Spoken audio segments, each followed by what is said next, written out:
और आज जे हम वीडियो डाल रहल छी ई वीडियो संभवतः आज तक सोशल मीडिया पर गेले नहीं है।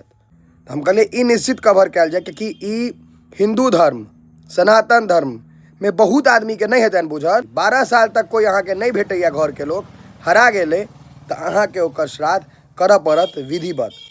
तो कूश पलाश के पत्ता ई सब के लऽ उनकर बनायल जतन अहाँ के मतलब शरीर बनायल जतन और ओकरा संस्कार कयल जते। नहीं सुनने रहिए पंडित जी ने देखने रहिए दोनों चीज विधिवत अहाँ के पुतला संस्कार विधिवत रहा है।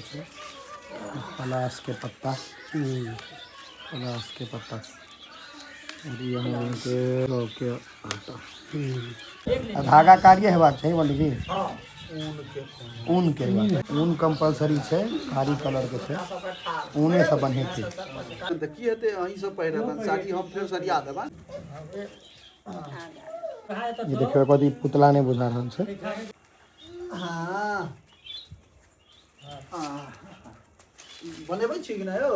हां हां हां हां अहूँ सब बाद में इन्फॉर्मेशन ले जे की सब होय छै।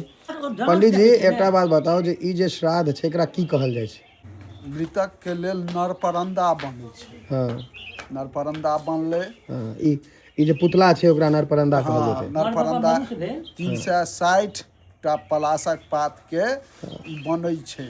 ओ सरपत ल क ओ बनै छै। जौ के आटा सान के ओहि से साइड के संपूर्ण शरीर तैयार होइ छै।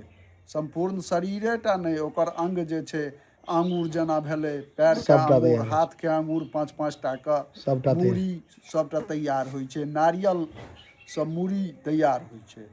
तखनका बाद हुनका संस्कार एठमा से लऽ जथिन।